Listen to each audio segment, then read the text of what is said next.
All right, so we got this Fleet 2025 here.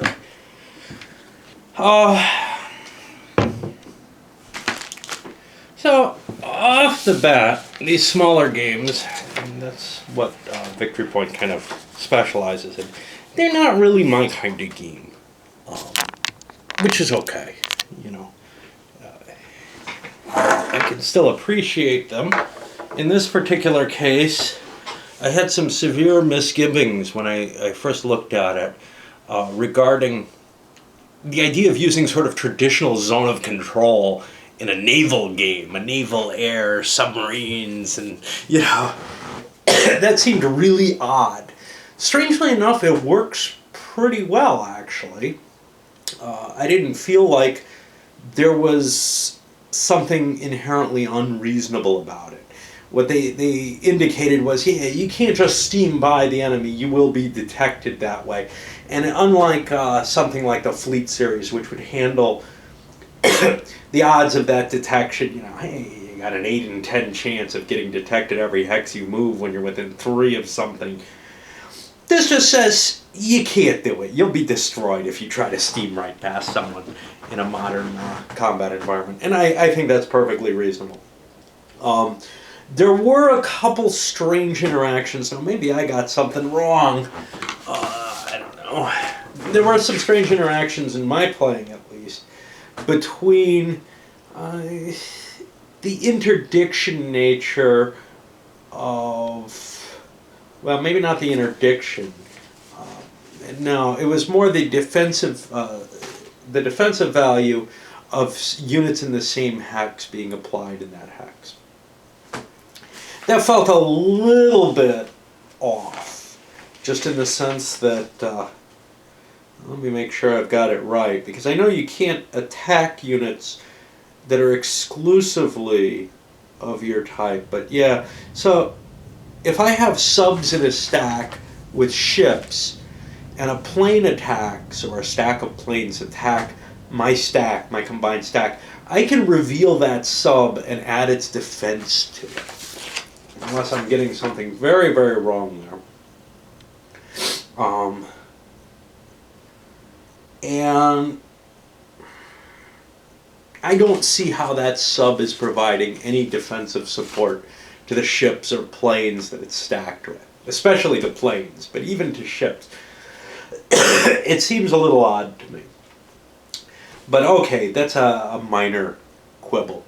More important is that I think for people who really do like this kind of game, and I can see playing this, so there's an aspect that I do enjoy out of it that I think I'd like to play opposed, and I'll probably convince my wife to do so, is that this is the kind of game that it doesn't take a huge amount of effort, it doesn't take up a lot of space. You could bring it to a coffee shop with you. You have, a fairly small map, a couple of plates that you need to have present on the table, rules obviously, and a little deck of cards, and then your counters. And you could fit it on a fairly small table that way.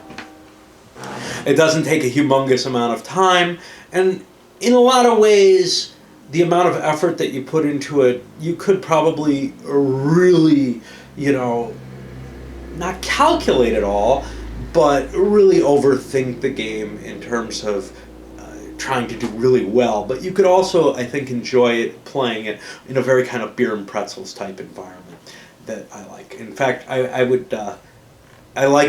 noted a couple of times in the videos, I compared a good deal to how I'd feel about Ogre, except the production qualities to this. I'm not against the new Ogre, but that doesn't qualify as a coffee table game anymore. The production qualities for this are much, much higher, and I think the gameplay value is much higher than Ogre. You have this, Ogre is a one-person, the base Ogre. GEV is a little different, but in Ogre, one person is just figuring out, okay, how many points of stuff do I put in the way of the Ogre, and then the Ogre's task is how to kind of defeat that, and if everything works out well, it ends up being a pretty close game. Well, with this, you've got these kind of geometric concerns, this weird kind of movement that you can block the enemy advance forward if that were the goal, but that's usually not the goal. The goal in this is often a destruction goal, and the cards throw this humongous, state of uncertainty and tension into the play that I think, really makes this shine, and something that I would enjoy bringing to that coffee house more than I would a game like Ogre. Ogre never really impressed me too much. Now, what I wanted to go back to, though, other things that concerned me about this. One was, I don't really feel like the rules had the amount of development work that people used to VPG games have gotten used to. I'd say it's on par with most other game companies, but one of the shining elements of VPG has been, wow, we really develop these games. We make sure the rules are tight as hell. In this case, there were some ambiguities, I think. Now, I'm fine with that, and I'm happier with the format of these rules. There's a little bit of color, but they're not too distracting. The other thing is, I think the optional rules unbalance the game. I think they add too many advantages for the U.S. player. Both scenarios that I played were kind of blowouts for the U.S., and I feel it's the addition of those optional rules. And that's a real pity, because when I went through the rules overview, which you may or may not have watched, I wouldn't terribly suggest it because I'm coughing throughout it. But when I went through the rules overview, one of my thoughts was, well, there's a lot of stuff that doesn't seem very realistic. Once you reveal a submarine, why can't it hide again? Why do planes which land not hide again now? That doesn't get fixed, but and then there were some other issues in there, and basically the optional rules feel more like let's make this a more realistic game, at the cost, though, of what probably was a well-balanced original design gets kind of tilted in favor of the U.S. just because they have more capabilities for re-hiding units, and certainly in the last scenario that was key, because the UCAVs were vital towards them winning this scenario. They're a very good strategy towards winning that scenario. So that's a little worrisome, as if it didn't get quite enough development work, or at least a warning, hey, these will unbalance the game. I would kind of have expected that. So the actual play of the game, again, I kind of put it in the same kind of category as Ogre in one sense, and also in the same category as Attack Sub, something I've got to cover. An old classic well, not a classic, but an old game by Avalon Hill. Aren't all games by Avalon Hill old? Yes. But not that old necessarily, and it's not that terribly old. It was kind of this fun card play, hunting each other with these subs. No board, but there's something about the feel of it that is carried in with the cards here. Or the Down in Flames series has the same kind of, what's he holding, Is he going to be able to counter this? I have this great plan in my hand. And it gives you some of the fun card play that you might get in a game like, some of the collectible card games like Magic or some of the others. It gives you some of that kind of aspect of, you don't know if the other guy has enough counter. There is an interesting factor in this with the way you can trade off the hand size for reinforcements in some of the scenarios. Honestly, if I'm correct, and I think I am, that the optional rules unbalance the game, that's not that hard to fix.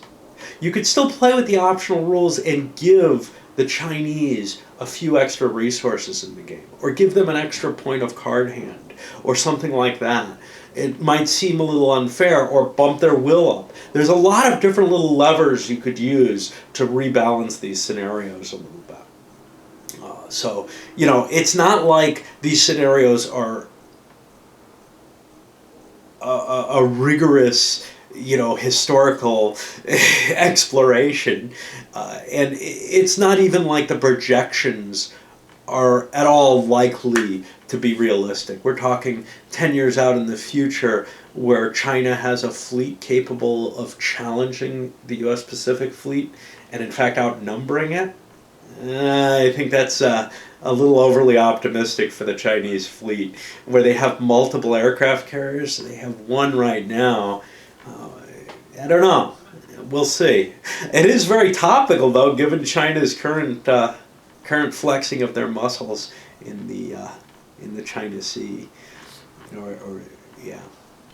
So anyway, it's an interesting little idea. It's a subject matter that I think is very cool to have covered. It manages a surprising amount of enjoyment and tension, I think, for the game player type of player. But obviously, something this size isn't going to be, a really rigorous simulation, even of a good solid projection. If you want something like that, well, it's a shame because there isn't something like that for now. There's something like that for back in 1985 in terms of but the thing is, in the world right now, there is no challenge to the U.S. Navy. The projection that they could mount a challenge in 2025, hey, who knows, Anyway. Overall, if you're interested in the gameplay side of things and the subject matter interests you, this isn't a bad choice. I think it is a solid game. The problem is if the subject is what really interests you, and that's what kind of, to me, is why, fleets, 2025, China Sea, great, Well, if you're looking at something like that, you're not going to learn much. You're not going to even learn much about, some kind of analytical projection that's taken place. This is just sort of a game that's set in the theme. It's more of a fantasy world in terms of, it's just, there's no way of really saying, yeah, this is solid there. And in terms of telling you a story, which is often the most important thing for me in a game, this comes up short, but that's a matter really of the format. You're not going to... I don't get a good story out of a small game that's very much this sort of cerebral geometric thinking or this tense card play game. So for me, it would be, taking the place of the Down in Flames more than the Ogre, because I wouldn't take Ogre. It's just not that interesting, except as a, it couldn't hook me. But another thing about this is that it's expandable in the sense that, you could make up some new scenarios, maybe add a super weapon or something that's just significantly different from everything else. All kinds of new rules you could start to design for this kind of game, because it is, projected to this time far enough ahead that China has a sufficient navy, so you can make up all kinds of cool stuff to go with it. But yeah, it's interesting. It's just interesting and fun, just not what I would really, really hope for a game on the subject matter. Honestly, the first thing I always want is the heavy simulation. Give me the easy gameplay, fun stuff. That's always been my later step. I didn't get into the Avalon Hill Classics.